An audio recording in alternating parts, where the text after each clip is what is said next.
What have you learned about technologies from the process of constructing this product? The first bit of technology that we used was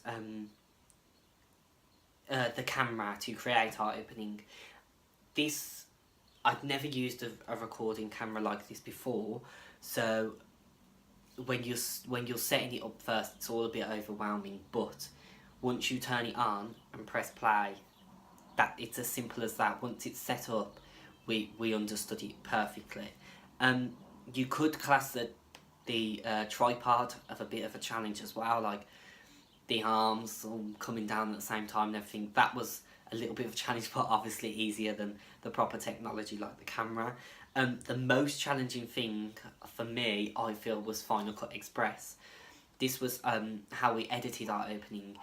It was difficult because it's such a big software that you can make one little difference in a film that can change the whole film.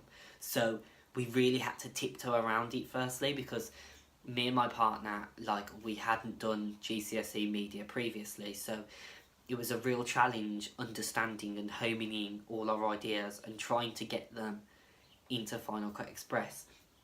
So there was challenges like she'd do something and then I'd press a button and it would all go. It was challenge after challenge that came, but every challenge there was also, we learnt something from that.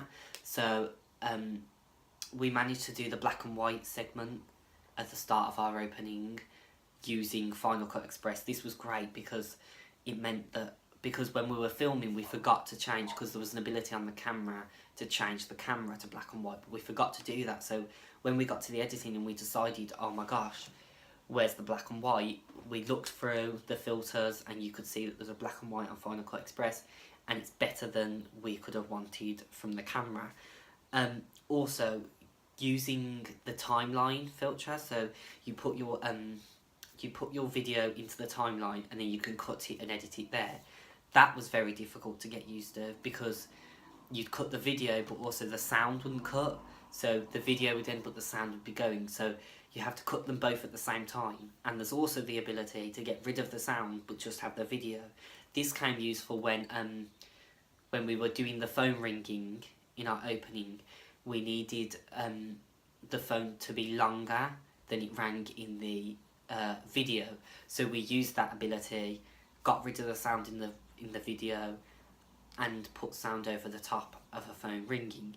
Also, the glasses chinking, if stuff wasn't loud enough to hear on camera, we added them in later. We also added in an actor's voice over the top so that you could hear what she was on the phone to. You could do everything with this software, and the good thing is that now we know this stuff. When we move on to A2, and in the future if we go into working in the media, we've got it in our pockets and we can take stuff out and do something as quick as possible. Also, the Apple Mac computers, they are hard to use, because if you've never used an Apple Mac before, there's so much stuff you can do on there that it gets a little bit overwhelming. Luckily, I have used an Apple Mac before, but still, I still don't find them the best of things to use. But for Final Cut Express, perfect. We also used Photoshop for the last bit that says the originals. I did this on Photoshop. I had used Photoshop previously because of art, but never made logos before.